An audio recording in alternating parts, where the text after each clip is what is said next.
Chères internautatrices et chers internautateurs, amateurs d'histoire et de dates somme toute célèbres, bienvenue au 7 Trick TV où nous allons parler de 1515. Eh oui, Marignan.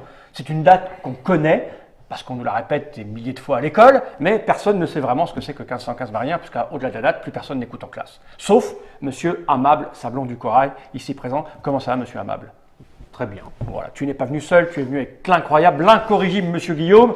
Comment ça va bien, Guillaume? Bah super, on a quand même réussi à rallier le studio malgré la pluie, le déraillement du train, des grèves, l'enfer en fait. Eh oui, mais À l'époque, qu'est-ce que cet enfer par rapport à ce qui se passait en 1515 à Marignan? Exactement. Et Donc, justement, parce que 1515, comme tu l'as dit, hein, c'est le but de cette émission. Tout le monde connaît bien évidemment la date, mais ce que va nous expliquer Amable, c'est que cette date, c'est le résultat d'une complexité diplomatique, politique et militaire au niveau, donc à l'échelle de l'Europe de l'Ouest de l'époque, qui est assez forte et ça méritait un certain nombre de détails, un certain nombre d'explications. Et encore une fois, tu nous as trouvé le spécialiste qui est là. Donc, Amable Sablon du Corail, tu as écrit un ouvrage que j'ai là entre les mains, mais avant d'écrire tout ça, tu as donc un métier en rapport avec l'histoire, si j'ai bien compris. Plus ou moins. Oui, en tout cas, tu as fait des études d'histoire. Oui. C'est ça? Oui, et je travaille aux Archives nationales. Donc voilà, tourner en permanence dans l'histoire française, entre autres. Oui. Pas que, si. Principalement. Et ça, c'est un ouvrage. Alors, c'est ton seul ouvrage ou tu en as écrit d'autres? Non, avant, j'avais publié une biographie de Louis XI chez Belin, parue en 2011. Donc, tu as une spécialité quand même qui est Oui, 16e, 15e, 14e. 16e, oui. C'est ça? Pour des raisons spécifiques liées à l'enfance, ton père, ta mère, Non, pas les du enfants tout. dans la cour de l'école. Non, c'est non. un prof, 1515. Amable, 1515. Marignan, monsieur. Non, ça n'a rien à voir? Non, ça s'est fait un petit peu comme ça. Enfin, je cherchais un sujet de thèse sur une période plutôt effectivement médiévale. Et comme le XIVe et le XVe siècle sont mieux représentés dans les archives, eh bien c'est un petit peu comme ça que je me suis orienté plutôt vers ce qu'on appelle parfois le bas Moyen-Âge. Voilà. Le bas Moyen-Âge. Tu vois, déjà, j'apprends quelque chose. Le bas Moyen-Âge, le haut Moyen-Âge, je ne savais pas. Donc, allons-y, on va rentrer tout de suite dans le vif du sujet, parce qu'il y a moult choses à raconter. Alors, 1515, tu as un déroulé. On va d'abord parler du contexte historique. Ça, ce que c'était que la France et l'Europe, enfin, ce qu'on peut considérer comme l'Europe maintenant. L'Europe à l'époque. C'est bien l'Europe. Mais justement, je pense que c'est la genèse de cette campagne qui va nous intéresser au premier chef, hein, parce que on ne part pas comme ça en Italie avec une grosse armée, sans préparation diplomatique, sans préparation logistique. Et sans raison. Et sans, bien évidemment, raison. Et c'est là où on va devoir faire un petit retour en arrière. Et on va avoir justement ces explications qui vont nous être apportées par Amable. Alors là, c'est vrai que l'on va avoir sur la gauche de l'écran une carte du nord de l'Italie, à laquelle en fait tu feras référence en cours d'émission. Et puis maintenant, on démarre par la France, la situation de la France en 1515. Tout avant, ça commence un peu avant, 1514, 1513. Non, mais avant, parlons, je vais sur la situation de la France au moment de Louis XII. Oui, alors la France au début du XVIe siècle est de très loin le principal État européen, puisque à cette époque on estime à 15-16 millions la population du royaume, hein, ce qui fait que quasiment un quart de la population européenne est française. Ce qui donne à la France un avantage énorme, évidemment, par rapport aux autres grandes monarchies centralisées, hein, que sont l'Angleterre ou l'Espagne, qui ne dépassent pas les 4 ou 5 millions d'habitants. Ah, il y a un gros écart. Oui. Et encore plus par rapport, évidemment, à toutes petites principautés germaniques ou les petits États italiens, car l'Italie est aussi très morcelée. Donc, première chose à dire, c'est l'État le plus peuplé d'Europe. La deuxième chose à dire, c'est que, bien sûr, c'est une monarchie centralisée qui est déjà absolue. Charles VII et Louis XI ont mis en place une monarchie extrêmement puissante, déjà absolue, car en France, contrairement à la totalité des autres Européens, on a mis en place un binôme, c'est effrayant, hein, mais qui associe d'une part un impôt permanent et d'autre part une armée permanente. Et ça aussi, c'est unique en Europe. De même qu'est unique en Europe la capacité des rois de France à lever l'impôt sans demander l'autorisation à qui que ce soit, alors que dans les autres États européens, hein, même dans les grandes monarchies comme l'Angleterre ou l'Espagne, eh bien, il faut consulter les assemblées représentatives, le Parlement en Angleterre, ou les Cortes en Espagne, ou les Landtags en pays germaniques, etc. Donc la monarchie absolue, c'est pour ceux qui ne savent pas trop ce que c'est donc le monarque qui décide de tout. Oui, enfin, la définition classique, c'est que le roi est au-dessus des lois. Voilà. Alors, cette définition ne doit pas être caricaturée, hein. Ce n'est pas parce qu'il est au-dessus des lois que le roi ne doit pas se conformer à ses propres lois. Cela, c'est la morale chrétienne qui l'impose, de même que l'équilibre général des pouvoirs. Et parce qu'au bout d'un moment, quand il est trop absolu, on le pousse un peu. Bah, c'est-à-dire qu'en effet, Il y a un moment, le peuple se rend compte. en effet, il existe déjà une forme d'opinion publique et le roi de France doit tenir compte de tout un tas de contre-pouvoirs de fait, même s'il n'y a pas de contre-pouvoir institutionnel, comme encore une fois en Angleterre ou en Espagne ou partout ailleurs. Alors, donc dans ces pays-là existent des assemblées représentatives qui sont l'équivalent des États généraux en France, sauf que les États généraux se sont beaucoup affaiblis, et en fait le roi ne les convoque quasiment plus. Il y a une dernière convocation en 1484 où on essaye de contester le monopole fiscal du roi, mais sans succès. Voilà. Et après, ce monopole fiscal durera jusqu'à la Révolution française. Voilà, donc une monarchie absolue, une armée permanente, et surtout une monarchie qui sort renforcée de la très grande épreuve qu'a été la guerre de 100 ans. Face à ça, eh bien, les autres puissances européennes sont tout de même assez fragiles, d'autant qu'il faut quand même le rappeler, à cette époque, le grand empire de Charles Quint n'existe absolument pas. Ça, c'est pour plus tard. C'est pour plus tard, pour assez peu de temps après Marignan, mais en quelques années va se constituer un énorme empire qui sera, là pour le coup, l'équivalent du royaume de France, alors selon des formes différentes, puisque l'empire Habsbourg est très dispersé, très morcelé, mais enfin quand même, l'empereur du Saint-Empire romain germanique sera aussi ou plus puissant que le roi de France. En 1515, en tout cas, on n'est pas du tout dans cette situation-là. La France est vraiment la superpuissance européenne et quasiment la seule superpuissance européenne. Et alors justement, ce qui est intéressant, après on reviendra sur les autres États européens, mais c'est que l'aventure italienne de François Ier, elle est précédée par une première aventure italienne, enfin, ou par plusieurs aventures. Mais dans tous les cas, là, on va revenir sur celle de Louis XII qui nous intéresse, Oui. qui précède donc, celle de François Ier. Et donc, Louis XII. Alors même un peu avant Louis XII, bon, l'Italie est très morcelée, comme je vous le disais. Sur la carte, on voit les principaux États d'Italie du Nord, d'Italie du Centre et d'Italie du Nord. Alors en gros, il y a 5 grands États, qui sont la République de Venise, une république marchande extrêmement puissante, quoique déjà un peu sur le déclin. Il y a le royaume de Naples au sud, dont on voit un petit bout tout en bas à droite de l'écran. Il y a les États de l'Église, qui prennent l'Italie en écharpe au milieu de la carte. Il y a la République de Florence, extrêmement riche, sur laquelle commencent à régner sans partage les Médicis. Et il y a le duché de Milan. Voilà. Alors, le roi de France s'intéresse depuis longtemps à l'Italie, enfin les Français s'intéressent depuis longtemps à l'Italie, parce que l'Italie est quand même l'une des régions les plus riches d'Europe. C'est là que se trouve Rome, évidemment, la capitale de la chrétienté. Et donc, en fait, dès le XIIIe siècle, les Français ont été amenés à intervenir en Italie, et notamment le frère cadet de Saint-Louis, Charles d'Anjou, a conquis le royaume de Naples. S'installe donc une dynastie française dans le sud de l'Italie, qui dure jusqu'à la fin du XIVe siècle. À la fin du XIVe siècle, cette première maison d'Anjou s'éteint, et là s'ouvre une querelle successorale avec deux maisons rivales qui prétendent succéder aux Anjou. D'une part, la deuxième maison d'Anjou, issue d'un des enfants de Jean le Bon, et d'autre part, les rois d'Aragon. Les rois d'Aragon l'emportent. La deuxième maison d'Anjou s'éteint à son tour en 1481, et du coup les droits de la maison d'Anjou échoient au roi de France. Alors au début, les rois de France ne veulent pas trop se mêler d'Italie, mais Charles VIII, en 1494, relève le gant et décide d'aller conquérir le royaume de Naples, et c'est le début des guerres d'Italie. Voilà.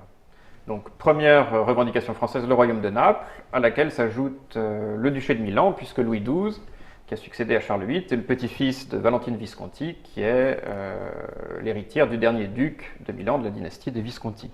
Donc ce qui est intéressant, c'est que les Français et Louis XII ont en fait un droit sur le duché de Milan. Donc c'est pas seulement en fait une conquête militaire pour se faire plaisir ou pour aller prendre de l'argent dans un domaine, dans un territoire très riche. C'est surtout en fait de plein droit en fait qu'ils demandent à récupérer leur possession.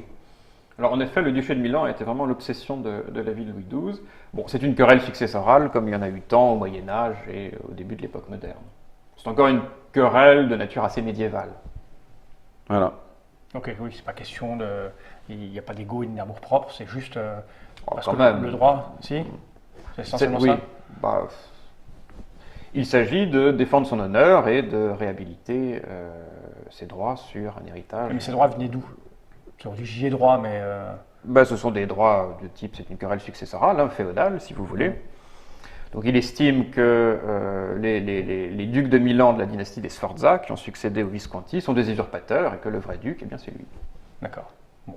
Parce que le père du fils du cousin de la belle-sœur était Non, issu par de mariage. Par mariage, oui, c'est ça. Oui. C'est les Par sa liens, grand-mère, c'est par ça sa grand-mère. C'est ça. Exactement. Ok. Et là, donc, le gars, il décide d'aller un peu ferrailler en Italie. Oui. Donc, Alors Louis XII réussit à conquérir une première fois le duché de Milan en 1499-1500. À cette époque, il était allié aux Suisses, qui étaient, mais on y reviendra, la grande puissance militaire de l'Europe. Il s'allie avec les Suisses, tout va bien jusqu'en 1510, et là, les Suisses rompent leur alliance avec la France et vont rejoindre le camp des ennemis de Louis XII, constitué par le pape Jules II. Jules II est célèbre pour avoir été le mécène de Michel-Ange et de Bramante, mais il a aussi été un pape extrêmement conquérant, dont l'ambition politique était d'unifier l'Italie et d'en chasser les barbares, c'est-à-dire les Espagnols, les Français, les Allemands, enfin tous ceux qui prétendaient précisément avoir des droits sur tout ou partie de l'Italie. Car il faut le rappeler, tout le nord de l'Italie relève encore du Saint-Empire romain germanique. D'accord. Alors c'est très théorique, mais enfin quand même, le duc de Milan est un vassal de l'empereur germanique. Ok. Et donc, en fait, Jules II va de toute façon soutenir évidemment les Sforza contre les Français, parce que ça relève aussi de son intérêt à lui politique, de faire en sorte qu'il n'y ait aucune puissance étrangère qui puisse dominer l'Italie. Donc là, on commence à rentrer dans un jeu d'alliance Oui. assez complexe. Avant de parler de la guerre de la Sainte Ligue qui précède le 1515, on parle un petit peu on fait le tour d'Europe rapidement, Espagne, Angleterre, Alors, les oui. États allemands, et évidemment après on va parler des Suisses parce que c'est quand même ceux qui nous intéressent. Donc l'Angleterre est en train de se remettre des guerres civiles, la guerre des Deux Roses, c'est une monarchie puissante. En 1509, Henri VIII Tudor a succédé à son père Henri VII. Bon, c'est un jeune souverain qui a encore les mains un peu liées par précisément le Parlement, qui bride son pouvoir. Voilà. Mais il est aux aguets. Il attend de voir ce qui se passe en Europe avant éventuellement d'intervenir. Et puis ce qui est intéressant, c'est que Henri VIII est jeune, Mhm. fougueux. Eh oui. C'est en plus un colosse, il mesure combien lui, 1,90 aussi qui est... C'est un gros morceau. Ouais, c'est deux beaux bébés Oui. avec François Ier, comme on le verra, qui lui aussi mesure pour l'époque plus d'1,90 m. Je pense que Ça devait imposer, oui. Bah oui, la moyenne, je pense que la moyenne nationale pour les hommes était à 1,55 ou 1,60. Bon, dans tous les cas, ouais, c'était petit. Oui. Mais dans tous les cas, Henri VIII, il veut prouver aussi au monde, comme on le verra avec Charles Quint, qu'il existe. Il a les moyens de son ambition. Non, mais c'est intéressant, parce que tu parlais tout à l'heure d'ego. Oui, oui, bien sûr. Et là, on va se retrouver aussi avec François Ier lorsqu'il va accéder, donc d'une manière d'ailleurs finalement assez surprenante au titre de roi. C'est des personnages qui sont au début, en effet, de leur carrière et qui ont envie de prouver qu'ils sont capables de faire quelque chose. Oui, ça déborde de testostérone. Oui, c'est ça, c'est l'idée en général. Ça. Et puis il y a un petit prétexte, là il y a un changement de succession, et hop, on se... Donc là, voilà, l'Angleterre. Voilà, alors l'Espagne qui est L'Espagne. en cours d'unification, après le mariage de Ferdinand d'Aragon et d'Isabelle de Castille. Il y a l'Empire germanique qui est très morcelé. Bon, alors vous avez un État qui est à peu près cohérent, qui est celui des Habsbourg, autour de l'Autriche, Carinthie, Tyrol, etc. Et puis c'est à peu près tout. Puis vous avez des princes, évidemment, des princes laïcs et ecclésiastiques qui se répartissent les beaux morceaux de l'Empire dans le nord et dans le centre. Et là, l'empereur, c'est Maximilien, donc, qui est issu de la maison des Habsbourg. Oui. Voilà. Alors, chose importante, Maximilien a épousé Marie de Bourgogne, fille unique de Charles le Téméraire, et il a donc reçu en héritage tous les Pays-Bas rassemblés par les ducs de Bourgogne, donc tout le Benelux actuel, région évidemment très riche. Voilà. Donc Maximilien est le grand-père du futur Charles Quint. Charles Quint étant lui-même Voilà, tu fils... commences à comprendre. C'est amour, gloire et beauté, mais Charles Quint étant lui-même fils de la reine d'Espagne, donc il rassemblera l'Espagne, les États héréditaires des Habsbourg en Autriche, etc., et puis les Pays-Bas bourguignons. parce qu'à l'époque, Et puis donc, le royaume de Naples, De déjà Naples. conquis. Mm. Déjà donc, conquis. effectivement, à l'époque, il y avait beaucoup de mariages qui étaient des pions placés à droite à gauche sûr. pour revendiquer à un moment donné ou à un autre Oui.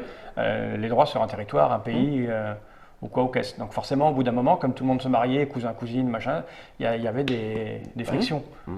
Ou des conflits d'intérêts. Et là, donc, après t'avoir écouté, donc, ce qui se passe, c'est que la France est très puissante. Et j'imagine qu'autour, ils n'ont pas envie que ça devienne encore plus exactement. puissant. On va y venir, mais on parle d'abord des Suisses. On parle justement parce que ça, c'est un. Qui n'était pas neutre à l'époque, donc du coup, si j'entends Ah, bien. bah, non, C'est alors- peut-être après qu'ils sont Alors, devenus les neutres. Suisses de l'époque, écoutez bien, les Suisses de l'époque, c'est pas des enfants de cœur. Ouais. Ouais, non. Vas-y. Alors la Suisse, oui, bon, peut-être qu'on peut revenir à la carte. Parce que c'est déjà petit, la Suisse. Parce que c'est pas grand, la C'est Suisse. petit, c'est petit. Ce n'est pas grand, en effet. Et ils étaient belliqueux, tout en étant petits comme ça. Oui, alors, bon, déjà, la Suisse, qu'est-ce que c'est en 1515? C'est tout simplement une confédération de cantons, ça, bon, vous le savez, c'était déjà le cas à l'époque. C'est donc une ligue de cantons qui sont soit des cités-États, comme les cités italiennes, si vous voulez, sauf que ce sont de toutes petites villes, hein, Berne, Zurich, etc. Ce sont des petites villes de 5-6 000 habitants qui ont constitué autour d'elles un petit ressort territorial comme Florence ou Venise en Italie. Donc des cités-États et également des confédérations de vallées, des communautés de vallées, qu'on appelle les cantons ruraux, hein, que sont par exemple Uri, Schwyz et Unterwald, qui sont les 3 cantons d'origine de la Confédération, qui se sont ligués à peu près à la fin du XIIIe siècle. Voilà. Donc une ligue de cantons autonomes, et chaque canton a une politique étrangère, si vous voulez, même si le mot est peut-être un peu fort. Chaque canton a sa propre politique étrangère, chaque canton est un État souverain, même si la Suisse relève également du Saint-Empire romain germanique, mais ça fait très longtemps que l'empereur ne se mêle plus du tout des affaires suisses. Après quelques batailles. Hein. Car les Suisses savent très bien se défendre, se défendre contre toute Tentative ingérence étrangère. Ouais. enfin, étrangère. Pas étrangère en Pas en l'occurrence, mais mais- voilà. Alors, la Confédération suisse compte 13 cantons en 1515, 8 cantons-villes, 8 cités-États et 5 communautés de vallées. C'est une petite chose, 600, 800, 900 000 habitants, grand maximum. Alors, à ces cantons s'adjoignent des alliés, qui sont souvent en fait plutôt des vassaux ou des sujets, notamment les Grisons ou le Valais, ou d'autres cités autonomes, hein, comme Mulhouse, ou la petite ville allemande de Rottweil. Il y a également des bailliages communs qui sont en fait des conquêtes communes à 2, 3, 4 cantons, et donc ces bailliages communs sont administrés par roulement. Chaque canton copropriétaire nomme chaque année un bailli qui est remplacé par un bailli d'un autre canton l'année suivante, etc. Voilà. Donc voilà ce que c'est que la Suisse. Alors parle-nous un petit peu du mode de fonctionnement justement démocratique de ces Oui. cantons. Non, c'est assez intéressant Oui, oui. parce qu'après on va revoir ce mode de fonctionnement notamment lors des traités de paix et lors justement des négociations entre la France et la Suisse. Et ils Oui. ont un mode de fonctionnement d'ailleurs qu'ils ont un peu colporté jusqu'à aujourd'hui, hein, Oui. qui tire son origine, mais qui est quand même assez particulier justement en comparaison du pouvoir un peu absolutiste Absolu. de François Ier. Alors, en effet, la Suisse apparaît comme un pays de liberté. Pays de liberté ne veut pas dire démocratie, hein. En fait, aucun des cantons n'est une démocratie. Les cités-États sont gouvernées par des élites marchandes et nobiliaires, qui forment un cercle très fermé, hein, de quelques dizaines de familles, pas plus. Les communautés de vallées sont administrées par des magistrats qui sont élus chaque année. Alors là, pour le coup, il y a bien une assemblée générale de tous les hommes libres, hein, qui a lieu à intervalles plus ou moins réguliers. Tous les hommes libres donc peuvent y venir. Ils élisent chaque année les magistrats, dont le Landtaman, qui est l'équivalent pour les campagnes du bourgmestre ou du maire ou de l'avoyer dans les villes. Simplement, on constate que toute la vie politique de ces cantons ruraux est prise en main par quelques dizaines, là aussi, de familles de notables, qu'on retrouve, pour le coup, du XIVe jusqu'au XIXe siècle. Alors des notables qui sont pour la plupart issus de familles paysannes un peu riches et qui, voilà, au fil du temps, ont accumulé capital financier et social. Parce que les élites, si on parler d'élite, c'est souvent l'élite, c'est l'argent. Oui. Ça, c'est des élites de l'argent, c'est pas des élites intellectuelles ou des élites de savoir. Non. C'est ça, Non, il y a évidemment des Suisses qui font des études, mais simplement ils font leurs études à l'étranger. Et donc, en effet, il n'y a pas comme en France ou en Italie des élites intellectuelles qui constituent un pouvoir propre comme l'Université de Paris, la Sorbonne, etc. Et donc, sur le mode de fonctionnement et sur le mode de discussion entre les différents cantons lorsqu'ils se retrouvent, notamment pour parler de politique étrangère, comment ça se passe? Alors en fait, bon, il n'y a pas de... C'est déjà une nation, parce qu'il y a un sentiment national qui est très fort en Suisse. C'est d'ailleurs à cette époque que la Suisse écrit son roman national, et c'est à ce moment qu'on invente la légende, puisque c'en est une, qu'on invente la légende de Guillaume Tell. D'accord. Il n'a jamais envoyé de flèche sur la pomme passée sur la tête de son fils. Non, il n'a jamais existé. D'accord. C'est du storytelling déjà à l'époque, marketing. Exactement. Et donc tourné contre l'empereur, hein, si je dis pas de bêtises. Oui, c'est ça. Tourné contre justement. D'accord. Oui, alors, c'est une vision évidemment très fantasmée, comme tous les romans nationaux, c'est-à-dire que les Suisses percevaient la construction de la Confédération comme en effet une lutte des Suisses contre la maison de Habsbourg. En fait, à l'origine, ça n'est pas du tout ça. Les premiers pactes passés entre les cantons étaient simplement destinés à réguler les guerres privées qui ensanglantaient les vallées suisses. D'ailleurs, même à l'époque, on faisait appel à l'arbitrage des Habsbourg pour limiter les conflits entre clans rivaux. Mais bon, après, effectivement, il y a eu des guerres contre les Habsbourg. Les Habsbourg ont été chassés de Suisse, et voilà. Et en 1499 encore, eh bien, les Suisses infligent une sévère déculottée à l'empereur Maximilien. Et en 1648, l'indépendance des Suisses sera formellement reconnue par rapport au Saint-Empire. Alors, ce qui est intéressant... Oui, pardon, donc une nation déjà, mais une nation sans État, c'est-à-dire qu'il n'y a pas d'instance commune, sinon une diète qui se réunit 2 ou 3 fois par mois. Mais en fait, c'est une conférence d'ambassadeurs, c'est-à-dire que chaque canton envoie 2-3 représentants, et les délibérations communes n'engagent pas les cantons. D'accord. Donc, sauf les cantons entrés le plus tardivement dans la Confédération. Mais globalement, chaque canton conserve toute liberté de conclure des traités, d'entrer en guerre, etc. Ou de ne pas entrer en guerre. Ah ouais. Et après, ce qui est intéressant, c'est que... Donc ça, c'est quand même un mode de fonctionnement qui est très particulier. Ah oui. Et ensuite, chaque canton, en revanche, lorsqu'il décide d'entrer en guerre, ça c'est quelque chose qu'on va retrouver, tire une fierté du respect de sa parole, parce que ça c'est on peut le caractériser. La différence avec les Italiens qui déjà à cette époque-là, qui ont parlé tout à l'heure de Florence, l'écriture du prince de Machiavel sur justement le fait que la raison d'État l'emporte sur l'honneur et tout ça. Les Suisses c'est inverse, c'est-à-dire que eux ils sont à un stade on va dire politique qui le précède, c'est-à-dire que si on a signé, on respecte. Ouais, bien sûr, oui. Et si tu es parjure, on va te le faire payer. Non mais c'est intéressant parce que on va le retrouver pendant la campagne, mais c'est pour montrer aussi qu'il y a différents systèmes politiques qui fonctionnent encore et des états d'esprit. Les Suisses peuvent être assez roublards et ils ont une façon bien à eux de considérer qu'ils tiennent leurs engagements ou pas. Voilà. Bon. Mais donc ça c'est sur la partie politique. Alors après il y a quelque chose qu'on ne connaît pas lorsque évidemment on croise aujourd'hui un Suisse qui nous paraît tout à fait pacifique, c'est que j'aimerais que tu nous précises un petit peu les mentalités de ces charmants vachers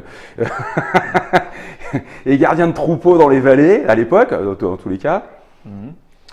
Donc des cantons qui sont autonomes. Alors il y a quand même plusieurs divisions qui travaillent la Confédération suisse. Il y a une division une rivalité, disons, entre cantons de l'Ouest et cantons de l'Est. Les cantons de l'Ouest sont plutôt intéressés par une expansion territoriale en direction de la Savoie. Le pays de Vaud n'est pas encore conquis, pas plus que Genève. Genève ne fait pas encore partie de la Confédération. Donc les cantons de l'Ouest, ce sont Fribourg, Soleure et surtout Berne, qui est la cité-État la plus puissante de Suisse. Et les cantons de l'intérieur, eux, sont plutôt intéressés par l'expansion en direction de l'Italie, et notamment en descendant la vallée du Tessin vers le duché de Milan. Tandis pendant toute la campagne de Marignan, on va avoir une forte opposition entre les cantons de l'Ouest qui seront plutôt tentés de négocier avec les Français, et les cantons de l'Est qui voudront à tout prix maintenir une sorte de protectorat sur le duché de Milan. Deuxième tension qui travaille la Confédération, c'est celle qui existe entre les villes et les campagnes. C'est-à-dire que les campagnes incitent souvent les paysans des cantons urbains à se révolter contre l'aristocratie patricienne et marchande des villes. Voilà. Donc, les deux régimes politiques sont des régimes politiques de type oligarchique, mais enfin, quand même, il y a des nuances et chacun promeut son propre modèle politique, un peu comme pendant la guerre du Péloponnèse, Athènes et Sparte. Voilà. Alors, malgré tout, en effet, il y a quand même quelque chose que les Suisses respectent toujours, c'est le devoir d'assistance mutuelle, c'est-à-dire que chacun peut avoir sa propre politique étrangère. En revanche, quand un canton est attaqué par une puissance étrangère, tous les cantons se retrouvent pour le défendre. C'est comme ça que les Suisses ont battu très sévèrement le duc de Bourgogne entre 1474 et 1477. Berne a mené sa politique étrangère seul, très hostile au duc de Bourgogne. Tant que les choses allaient bien pour Berne, eh bien, les autres cantons sont restés neutres. En revanche, dès que Charles le Téméraire est entré sur le territoire suisse, là, tous les Suisses se sont rués à l'assaut du duc de Bourgogne. Qui lui n'avait pas prévu et donc s'est pris tous les Suisses sur la tête. Oui, et qui a été battu très sévèrement. À plusieurs reprises. Plusieurs reprises, Morat, Granson en 1476 et finalement à Nancy en 1477. Oui, d'ailleurs, il est tué. Il est tué. Donc, c'est la fin. En fait, et surtout, ça a une conséquence politique, c'est que ça fait basculer le duché de Bourgogne dans le giron Oui, de la France. parce qu'il y avait une clause qui prévoyait que... Non, c'est-à-dire que le duché de Bourgogne avait, du moins c'est ainsi, enfin, c'est ce que les rois de France prétendaient, avait le statut d'apanage, c'est-à-dire qu'en effet, il devait retourner au domaine royal à la mort du dernier héritier mâle. Voilà. D'accord. Ok. Donc ça a intéressé les Français par contre-coup. Alors après, ce qui est... Alors là, oui, la puissance militaire. Voilà, maintenant, Oui, parce que tu disais, ils sont 900 000 et là tu me dis... Oui, et puis alors il y a la puissance... Ah, t'as le siège qui descend. Oui, voilà. T'as le siège qui te rend... En fait, plus tu nous donnes ton savoir, plus tu diminues. C'est ça qui est génial. Et on est tous À la fin, tu seras là.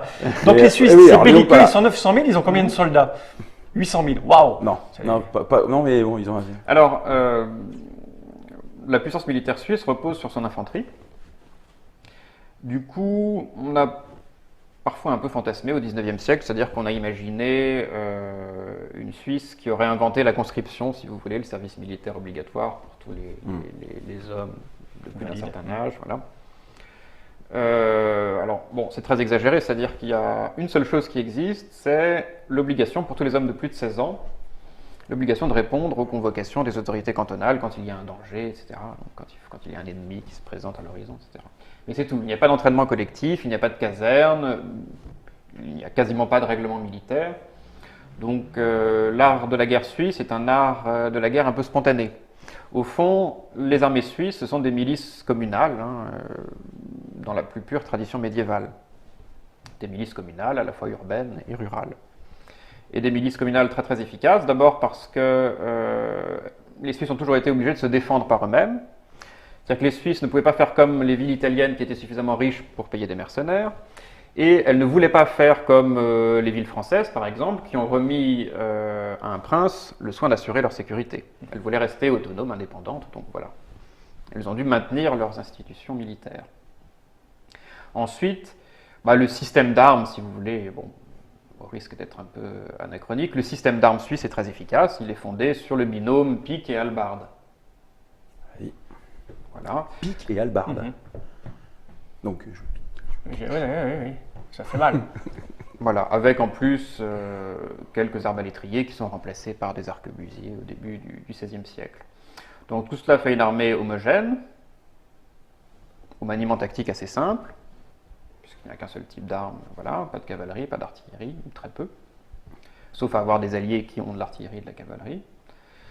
Et une infanterie extrêmement offensive, c'est ça qui fait sa différence par rapport à d'autres types d'infanterie médiévale, comme les milices flamandes, l'infanterie lourde écossaise, etc. C'est-à-dire que l'infanterie suisse est très offensive. Ils rentrent dans l'art. Oui, la tactique suisse, c'est vraiment la tactique du village gaulois, c'est-à-dire on voit des ennemis, on fonce dedans. Sans potion magique. Sans potion magique. Non, mais ils boivent le lait de vache, des alpages, et ça les rend forts. Et puis tout le monde est motivé du coup, comme il n'y a pas de caserne ni rien, tout le monde se sent investi par l'envie d'aller castagner. Oui, et puis surtout il y a une sorte de contrôle social qui vient du fait que on reproduit en guerre les solidarités du temps de paix, c'est-à-dire que les unités suisses, ce sont des unités qui peuvent faire 50, 10, 120, 300 hommes, peu importe, il n'y a pas de cadre tactique très strict, tout ça est très souple. Donc on se bat avec les gens d'une même paroisse, avec sa famille, sa famille élargie. On se bat dans le cadre de la corporation d'artisans. Voilà. Donc du coup, on se bat avec des gens qu'on retrouve une fois rentrés au foyer et on n'a pas trop envie de passer pour un lâche. Ouais, voilà. évidemment. Voilà. Donc du coup, cela donne un moral très fort aux Suisses, d'autant qu'il existe en Suisse une vraie culture de violence. Alors, Ah, On y arrive. oui, Bon, comme le disait on y Guillaume, arrive. aujourd'hui, quand on va en Suisse, on ne se doute pas de l'ambiance qui régnait Il y a 5 en siècles. Suisse il y a 500 ans. Voilà, aujourd'hui, la Suisse est le modèle de la petite nation pacifiée. ouais, gentille, lente, voilà. Voilà. À l'époque, ils étaient hargneux. Oui, c'est une région montagnard en grande partie, hein, et dans ces régions-là, eh bien, le principe de la guerre privée règne en maître encore. C'est-à-dire que c'est un pays de liberté, mais la première liberté, ça consiste à se faire justice soi-même. Ok, c'est bien, c'est bien. C'est- Allez, non, c'est Voilà. ça. Donc je vous parlais des rivalités entre clans Ah oui. dans les vallées de la Suisse intérieure au XIIIe, XIVe siècle. Tout cela est encore bien vivant au XVe, XVIe. Et voilà, l'homme doit pouvoir se défendre lui-même, défendre son honneur, mais aussi celui de la communauté à laquelle il appartient, que ce soit le clan, la ville, le canton, etc. Par cercle concentrique, on part de l'individu jusqu'à l'ensemble de la Confédération suisse. Et donc, ils font justice et de manière un peu forcément sale et violente. Bah, C'est-à-dire primitive. C'est ça. C'est-à-dire que tu as affaire à en effet des personnes qui n'hésitent pas à venir te trancher la gorge ou te fracasser la tête à coups de hache. Mhm. Ok. Donc ça va se retrouver sur le champ de bataille. Et là j'enfonce un petit peu le clou parce que c'est quelque chose en effet dont il faut prendre conscience, mais au niveau en effet de ce que tu décris dans l'ouvrage, hein, de la tactique de combat des Suisses de l'époque, c'est-à-dire qu'ils arrivent quand même en gros bataillon, hein, c'est-à-dire en grosse unité formée, et ils sont très lourds, ils sont très légèrement en Oui. fait équipés, c'est-à-dire qu'ils n'ont pas d'armure, Ils sont à la très différence mobiles. des chevaliers français lourdement équipés qui sont en fait des combattants. Eux, dans l'esprit, comme on le verra avec Ouais. Bayard, chevaleresque, c'est-à-dire héroïque en combat face à face, eux, il n'y a pas spécialement de technique ou de fioriture. C'est on arrive en bloc, on court, on fonce Ouais. et on rentre dedans. Mais en revanche, une fois qu'on est rentré dedans, on n'est pas là pour faire de calot. C'est-à-dire qu'on Ouais. termine le travail, on arrache le cœur du gars. Ouais. C'est ce que tu écris dans ton livre, mais bon, je le reprends parce que c'est vrai que quand on lit, on n'est pas habitué à ça. Ah, c'est gore, c'est du. Ah oui, oui, c'est C'est-à-dire qu'effectivement, oui. il y a Pas de prisonnier. Il y a Voilà, un c'est- règlement voilà. cantonal de 1444 qui prescrivait aux soldats d'attendre la fin d'une bataille avant de mutiler les cadavres ennemis, avant de leur arracher le cœur, etc. Au cas où ils sont encore un peu vivants. Donc ça montre bien que là, ce n'est pas une exagération de chroniqueurs ennemis, hein, c'est Ouais. un règlement en Suisse qui interdisait de le faire, ce qui montre bien que ça se faisait. Et donc leur technique, c'est de gagner rapidement la bataille, c'est-à-dire par un mouvement, un élan qui en fait emporte tout Ouais. et qui par la sauvagerie en effet Fait en plus peur. voilà, fasse peur et fasse Forcément. débander ou fasse exploser en fait l'Arménie. Parce que bon, même si en effet tout à l'heure tu demandais les effectifs, on verra que notamment pendant la campagne de Marignan, les Suisses arrivent à mobiliser quand même pas loin au total de 50 000 guerriers, alors qu'ils n'arrivent pas tous en même temps, Ouais. mais 50 000 guerriers sur 800 à 900 000 personnes, c'est Ah, énorme, c'est ouais. considérable. Ouais. Et ils les mobilisent assez vite. Et puis ces gens-là, ils se déplacent rapidement parce qu'ils sont pas lourdement chargés. Hein. Il n'y a pas d'artillerie comme on l'a vu. Alors après, il y a une question de logistique, on verra. Mais ils arrivent. Et quand ils sont sur le terrain champ de bataille, on n'a pas de temps à perdre, les gars. Nous, Ouais. on veut rentrer là. On arrive, on vient, paf, on vous massacre en 3 heures et puis on repart. Alors on verra dans comment justement à Marignan, bon, ça pose des soucis aux Suisses qui n'arrivent pas à l'emporter en 3 heures, mais c'est un peu leur technique de combat. Et les Français auront affaire justement aux Suisses dans des batailles qui vont précéder Marignan, justement lors du règne de Louis XII. Mais c'est assez intéressant de le remettre dans un contexte, parce que je pense qu'il y a assez peu de gens qui Ah bah non, moi, tu imaginent l'as- ou qui connaissaient Ah non, cet évidemment. état, en fait, dans tous les cas, cet état politique, ce mode de fonctionnement et cet état d'esprit suisse. Je pense que ça, c'était vraiment un des points focaux de. Alors, oui, sur la violence suisse, ce qu'on peut préciser, c'est que c'est une violence qu'on retrouve quand même assez souvent dans des régions un peu montagneuses, hein, justement les Highlands écossais ou Rude. la Corse ou le Béarn. Oui, parce En que ça, Béarn, c'est- en 1390, le meurtre est autorisé. La seule chose qu'il faut faire, c'est prévenir, c'est défier la personne Ouais, qu'on d'accord. veut assassiner 24 heures avant. Je vais t'assassiner. Il faut dire que c'est rigolo, c'est peut-être une histoire de profil. Les villages sont en hauteur, tu es attaqué, tu es obligé de courir, de dévaler en poussant des cris pour aller trancher tes ennemis. C'est plus dur d'attaquer violemment en groupe, en montant. Ouais. Tu as le Ouais, cœur ouais. qui s'essouffle. Donc, parce que tu dis, c'est souvent les Ouais. montagnes. On trouve ça aussi en Afghanistan ou en Albanie. hein, Mhm. voilà. Bah, Il y a un roman d'Ismail Kadari qui s'appelle Avril brisé où il décrit le code de la guerre privée qui régissait les régions albanaises dans les années 20-30 encore. Bon, en tout cas, là, on vient d'apprendre un truc sur les Voilà, Suisses. donc ça c'est la Suisse. Alors, donc ça c'était vraiment intéressant d'avoir cette vision politique, puisque les Suisses vont bien évidemment être le fer de lance de la coalition anti-française donc dans cette campagne. Alors après, il y a un élément que je pense assez peu de personnes connaissent, c'est justement ce qu'on a appelé la guerre de la Sainte Ligue, puis ça va nous permettre justement de finir de poser le contexte géopolitique de l'époque, qui précède, voilà, là encore, la campagne de Marignan, où justement là, Louis XII se retrouve entouré d'ennemis avec en fait une vaste coalition anti-française.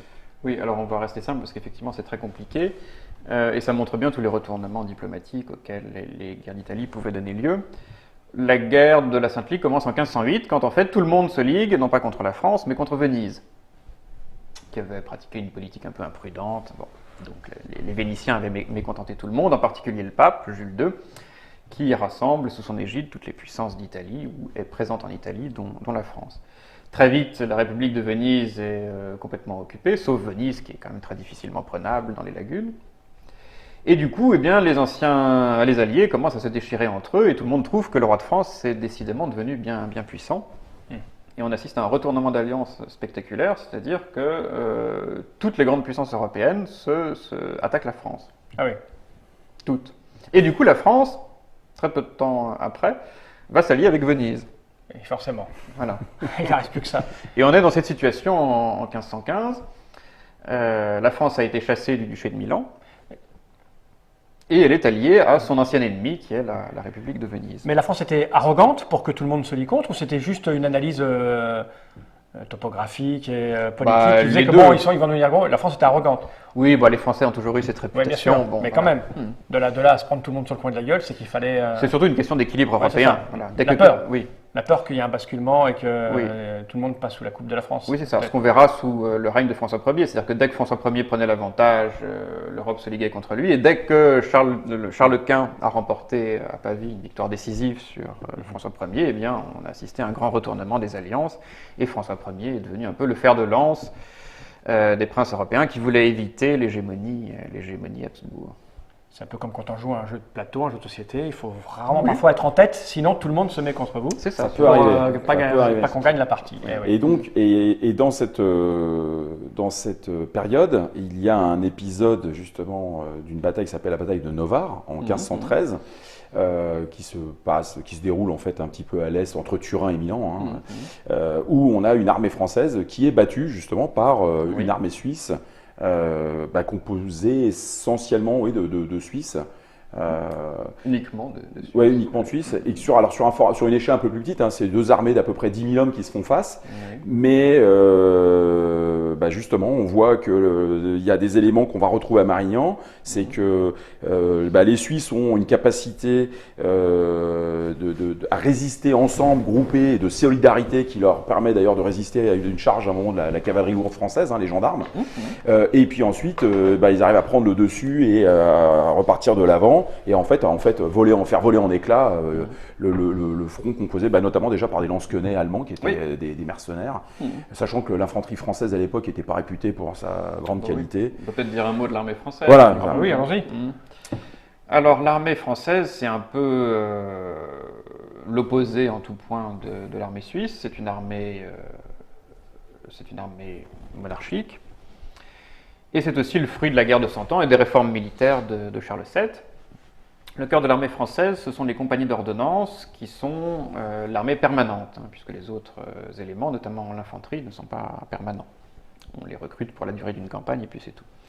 La cavalerie lourde, elle, est permanente et donc elle est regroupée en compagnies d'ordonnance qui sont composées d'un nombre variable de lances, 40, 50 ou 100 lances, et une lance, c'est l'unité de base qui regroupe un homme d'armes, donc un chevalier si vous voulez, le continuateur des chevaliers médiévaux, un homme d'armes armé d'une lance qui donne son nom à l'unité, deux archers à cheval, et puis un coutillier, c'est-à-dire un cavalier légèrement armé.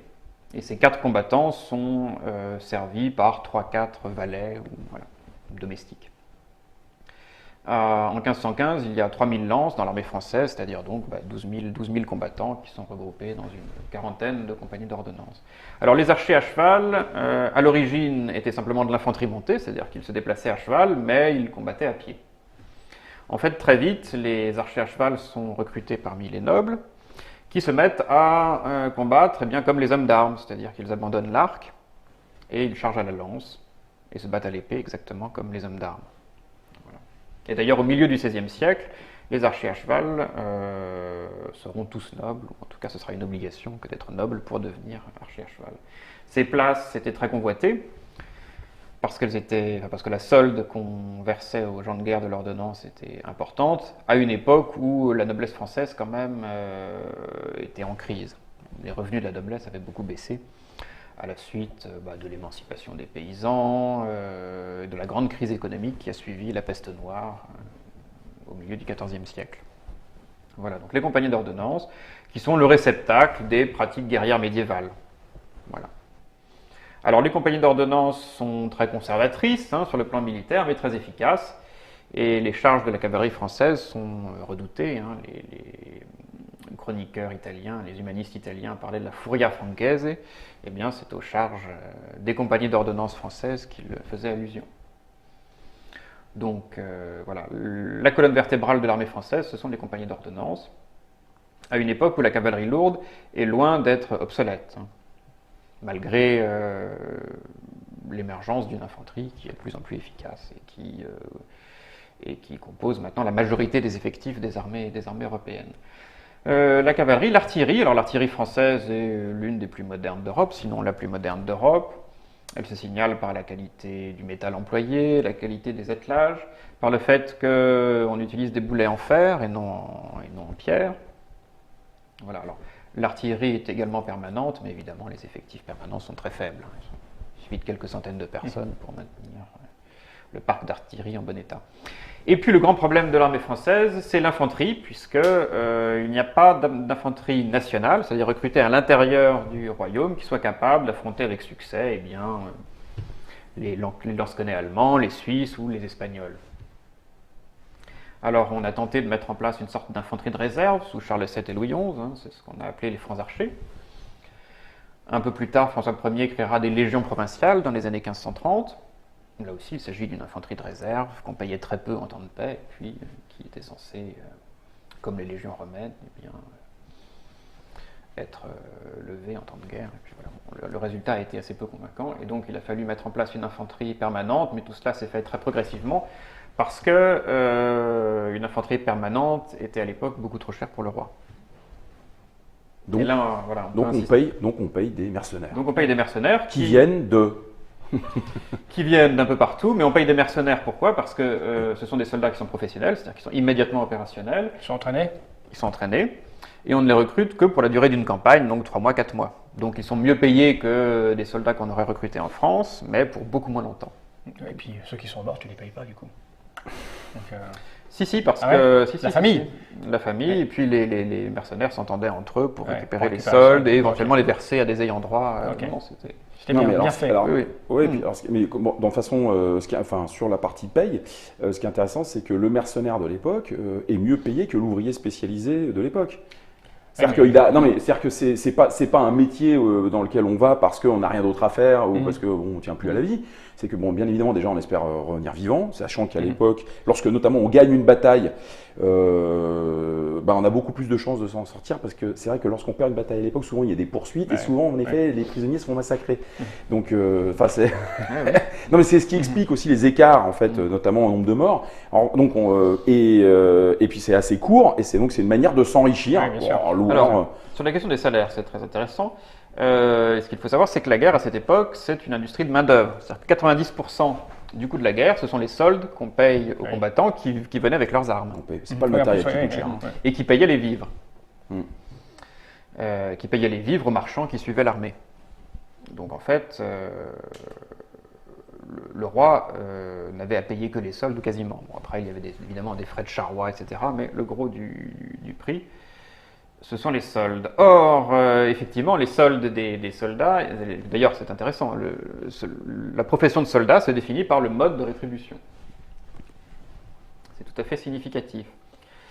Mais les salaires des gens de guerre étaient évidemment alignés, suivaient l'évolution des salaires dans l'artisanat et dans l'agriculture.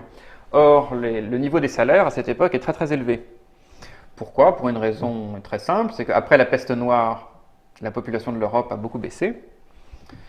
Il y avait toujours autant de terres à cultiver, donc voilà, les lois de l'offre et de la demande ont fait que les salaires ont doublé ou triplé dans l'espace de quelques dizaines d'années.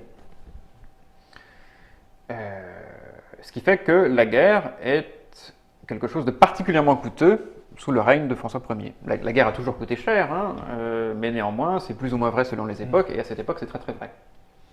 Et donc, on le verra à contrario par la suite, puisque la population de l'Europe se reconstitue au cours du XVIe siècle.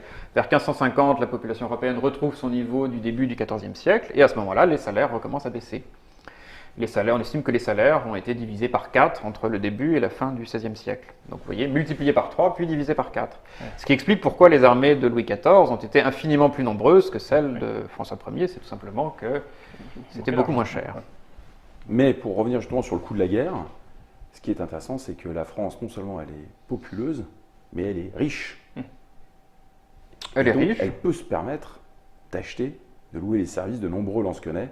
Et quand on compare avec ce que justement peut générer comme profit une vallée suisse Oui. ou un micro-État italien, là on Oui, va avoir une différence. Bah, voilà. Oui, quelques chiffres. À la fin du XVe siècle, au début du XVIe siècle, le budget de la France est de l'ordre de 4 ou 5 millions de livres en temps de guerre. En temps de paix, ça tourne autour de 1-2 millions. Le budget annuel d'une cité suisse importante comme Berne, il est de l'ordre de 20 ou 30 000 livres. Ah oui, 1%. voilà, forcément. Et même les cités, et même Milan, qui est riche. Milan, oui. Alors bon, l'État italien le plus riche, c'est Venise, qui a un budget qui... D'autant que Venise a déjà mis en place une dette consolidée qui lui permet d'emprunter plusieurs millions de ducats si besoin est. Mais Venise, mis à part, effectivement, la plupart des États européens dépassaient le seuil du demi-million, du million de livres très difficilement. Oui, donc on est Ça veut largement dessus. Oui, ça veut dire que le roi de France était 5 à 10 fois plus riche que n'importe quelle autre puissance européenne prise séparément. Alors, donc 5 millions, 20 000 livres, ça ne dit sans doute pas grand-chose quand on ne connaît pas, bien, les conditions de vie de l'époque. Un soldat suisse recevait 6 livres tournois par mois. Donc pour mobiliser 30 000 Suisses pendant un mois, avec tous les impedimenta, l'artillerie, etc., ça coûte 200-300 000 livres. Il faut aligner. Hein. Ouais. Oui. L'armée de François Ier à Marignan coûte 300 000 livres par mois. Oui. Et c'est le seul à pouvoir se la permettre. Oui. Oui, et pendant ce temps, c'est l'équivalent de tout le budget annuel de la France, puisque 300 000 x 12, ça fait quasiment 4 millions, enfin 3 millions 6. Mais il y a d'autres dépenses quand même. À faire, oui. Bon. Il n'y a pas que l'armée, et puis surtout, c'est la seule armée du roi de France. Pendant ce temps, le royaume était totalement vide de troupes. Oui, forcément. Voilà. Donc la guerre est horriblement coûteuse et beaucoup plus chère qu'elle ne le sera à l'époque de Louis XIV. Louis XIV pourra résister seul à toute l'Europe coalisée en mobilisant 400 000 hommes, voire plus, et en défendant toutes les frontières. Alors, ce qui est intéressant également par rapport à ce coût de la guerre, c'est que la richesse du Royaume de France va lui permettre d'entrer dans des négociations assez fructueuses avec un certain nombre de cantons suisses. Puisque, comme on l'a vu, c'est ce qu'on a, c'est qu'il y avait des tractations et des négociations permanentes, et que ces braves gens qui n'avaient pas beaucoup de revenus, étaient très contents de voir en fait un riche État comme là, le Royaume de France venir en fait proposer de l'argent contre leur neutralité. Et notamment, il y avait déjà eu des exemples, puisque suite au raid sur Dijon, le roi de France avait proposé en effet de payer une partie de la dette du royaume de Bourgogne, si je me souviens bien. Non, c'est beaucoup plus simple que ça. C'est-à-dire qu'après Novare, les Français ont été chassés d'Italie et les Suisses ont envahi la Bourgogne avec quelques troupes de l'empereur. Et en fait, ils sont arrivés sous les murs de Dijon. Les Français n'avaient pas tellement les moyens de résister et donc ils ont signé un traité de paix par lequel ils s'engageaient à verser un tribut, une indemnité, voilà. comme un vaincu à un vainqueur. Mais simplement, ce tribut n'a jamais été payé. Voilà, mais ça... Parce que le traité n'a pas été ratifié par le roi de France. D'accord. Ce qui, évidemment, n'a pas contribué à améliorer les relations. Mais c'est aussi intéressant, parce qu'à partir du moment où tu as de l'argent, tu peux rentrer dans ce genre de discussion. Si tu n'as pas d'argent, de toute façon, la discussion s'arrête. Qui est toujours un peu le cas. Ouais, souvent, mais à l'époque, c'était très vrai. Alors après, ce qui est intéressant pour en finir avec cette présentation de la situation, c'est donc on vient de parler de Novare, donc c'est 1513, Marignan c'est 1515, donc il y a 2 années qui séparent. Bah, pendant ces 2 années, il y a un événement majeur, c'est la mort de Louis XII. Oui. Et là, on va parler donc la mort de Louis XII et la succession donc du royaume de France qui se fait. Le 1er janvier 1515. Voilà. Et c'est François Ier qui n'est pas l'héritier direct. Hein. C'est pour ça que c'est ce que je voulais qu'on aborde. C'est en fait. Non, c'est un cousin de Louis XII. Voilà, mais qui bénéficie du fait que Louis XII n'ayant pas eu d'enfant, sachant qu'il s'était lui-même marié pour renforcer, justement, on parlait de retournement d'alliance, avec L'Angleterre. la sœur. Non. La sœur d'Henri VIII. Il s'est marié avec la sœur d'Henri VIII.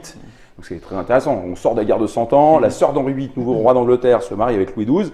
20 ans, 25 ans d'écart. Oui, Bon, oui, qu'est-ce qu'on fait à la santé? Qu'est-ce que c'est que Ah bah lui, il était justement, gagnant. justement, lui, mais non, mais Il avait voilà. plus. Ah mince alors. Alors lui est gagnant. Hein. Le mariage a duré 3 mois et on dit que la belle Marie Tudor a épuisé ce pauvre Louis Ah oui, XII. forcément, Voilà. ouais. Bah, à 18 ans, pleine de vigueur. Dans tous les cas, il n'a pas eu d'héritier mâle avec elle. Et donc, il s'est trouvé que donc, cette lignée a été asséchée. Et c'est vrai que c'est donc le cousin, puisque François Ier était duc d'Amboise, Non, il était. dans Vendôme. Non, Ça y est, d'Angoulême. d'Angoulême, pardon. François d'Angoulême. Voilà, François d'Angoulême. Et donc, c'est lui Mais il qui était en même temps duc de Valois. Mais et donc c'est lui qui hérite donc du titre de roi de France et avec aussi un rôle important donc de la part de sa mère Louise de Savoie Oui. qui est un personnage éminent dont on peut peut-être parler de dire 2-3 mots quand même. Oui, Louise de Savoie est la sœur du duc de Savoie. Donc la Savoie entre France et Italie Oui, à bien l'époque. sûr. Hein, Et c'est une femme qui a toujours été évidemment très attachée à son fils unique, d'autant qu'elle a été veuve très jeune. Et voilà, elle a connu une jeunesse, disons, assez difficile parce qu'elle n'était pas forcément bien vue à la cour, d'autant que Louis XII essayait évidemment d'avoir un héritier direct.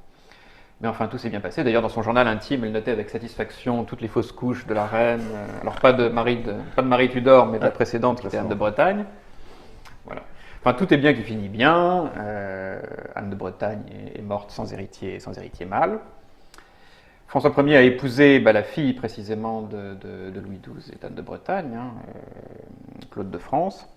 Voilà, c'était une façon un peu de réconcilier les deux branches, les deux rameaux de la dynastie des Valois. Et du coup, son accession au trône s'est passée très facilement, d'autant que les règles successorales étaient maintenant établies depuis bien longtemps. Enfin, la loi salique était désormais admise par tous, et donc tout s'est bien passé. Donc on peut rappeler la loi salique rapidement. Oui, le principe de la loi salique, c'est très simple, c'est la primogéniture mâle établie comme règle absolue dans, pour la succession au trône de France. C'est pour ça qu'il fallait avoir des fils absolument. Voilà, exactement. Ce qui avait été, d'une certaine manière, une des causes de la guerre de 100 ans. Non, c'est plutôt en fait la loi salique qui était une conséquence de la guerre Ou la de guerre 100 de ans. voilà. Parce qu'en fait, on n'avait aucune envie d'avoir un roi anglais. Donc on a inventé un peu cette après règle coup qui- cette loi salique. Ok. Et que l'on retrouve à ce moment-là. Donc François Ier devient roi de France en ce début d'année 1515. Et juste pour finir sur, on brosse un petit peu le portrait de François Ier à cette époque, son éducation, son héritage, ce qu'il entend colporter. Parce que ça aussi c'est important, c'est comme on l'a vu avec Henri VIII, Oui. c'est quand même un personnage qui est pétri d'une éducation chevaleresque, Oui. d'une éducation justement aussi tournée aussi vers les arts. Mhm. Hein. C'est quelqu'un qui n'est pas du tout le rustre qu'on peut imaginer, s'amusant uniquement au jeu d'épée, même s'il est très bon dans ce domaine. Hein. Il adore la chasse, enfin il aime beaucoup la chasse, il pratique le jeu d'épée, mais il a été justement instruit par sa mère en tant que fils unique, tourné aussi vers les arts, ce qu'on retrouvera plus tard d'ailleurs pendant son règne. Oui. Bon, en fait, il a reçu l'éducation d'un prince de son temps, fondé d'abord sur l'éducation religieuse, et ensuite, en effet, éducation aux armes, aux arts de la cour. Voilà. Il a reçu un enseignement de qualité, mais sans plus. Enfin, voilà, ce n'était ni un rustre, ni un intellectuel de haute volée, si vous plaît. Voilà. Alors après, ce qu'on sait de son caractère, c'est que c'était un jeune homme très vigoureux, évidemment, aimant beaucoup la vie, les femmes. Voilà. Alors, à cette époque-là, l'entourage politique de François Ier est encore celui de ses prédécesseurs, donc de Louis XII et de François Ier. C'est par la suite qu'il choisira ses propres favoris, qui gouverneront avec lui. Parce qu'il est très jeune, il a quel âge? 20 ans. Voilà, donc à 20 Non, ans. 21 ans. Il est né le 12 septembre 1494. C'est-à-dire qu'il a fêté ses 21 ans la veille de Marignan. Et donc il a D'accord. 20 ans en 1515. Bon, ben, on a vu Voilà. le contexte, on a fait le tour du contexte On a fait le tour du géopolitique de contexte, l'époque. exactement. Hein, c'est-à-dire une France qui énerve un peu tout le monde, l'air de rien. Oui. Hein, Qui inquiète. qui inquiète, voilà. Vaut mieux s'inquiéter avant que se désoler après, ce qui va probablement nous amener à la deuxième partie qu'on va aborder dans une seconde émission. Est-ce que tout ce que tu viens de raconter, Amable, c'est dans ce livre? Bon, oui. Ça a l'air particulièrement épais. Non, Donc mais c'est j'imagine- écrit gros et puis c'est Oui, tellement bien je écrit. sais, je viens de C'est un l'ouvrir. plaisir. C'est un plaisir. c'est pas romancé, c'est. Non. Bah, il y a des notes de bas de page abondantes. En Ouais, il y a des cartes un peu partout. Mais Donc oui. j'imagine que tu replaces un peu le contexte. Oui. Et puis après tu parles de la bataille, à proprement parler. La campagne et puis Voilà. la bataille. Ce livre est sorti chez Talandier Oui. il n'y a pas très longtemps, a Bah, l'année priori, dernière. 2015. Eh ben oui. Curieusement, C'est c'est super sorti récent. en 2015. Ah ouais, comme pour une espèce d'anniversaire des 500 ans. C'est ça, hein. J'ai bien compté. Pour 25 €, c'est la littérature, hein, les livres. 24,90. 24,90, oui, bien sûr. Prix fixe. Donc voilà, merci d'être passé jusque-là pour nous avoir expliqué un petit peu le tenant et les aboutissants, ce qui n'empêche pas de lire ce livre. Et surtout, on va avoir une deuxième émission où on va parler, à proprement parler, de ce que La campagne de Marignan, voilà, savoir la bataille et ses savoir où conséquences. c'est, hein, parce que Exactement. Marignan, ben, c'est gentil, mais alors, moi j'en sais foutre rien. Moi j'irais, c'est quoi, en Italie? En Suisse? Oui. C'est en Italie, voilà, c'est ça, mais ça doit être proche de la frontière suisse pour qu'ils viennent nous casser les pieds. C'est près de Milan. C'est près de Milan. Bon, ben voilà, donc on en parlera dans la deuxième partie. Merci Amable d'être venu jusque-là. Amable Sablon du Corail. Ça claque, moi je trouve. Et puis Guillaume. Merci Guillaume de trouver des gens qui savent expliquer les choses et qu'on écoute avec appétit. On va regarder cette caméra droit dans le négatif et puis dire Jenny Reich et juste après une autre émission. Jenny Reich.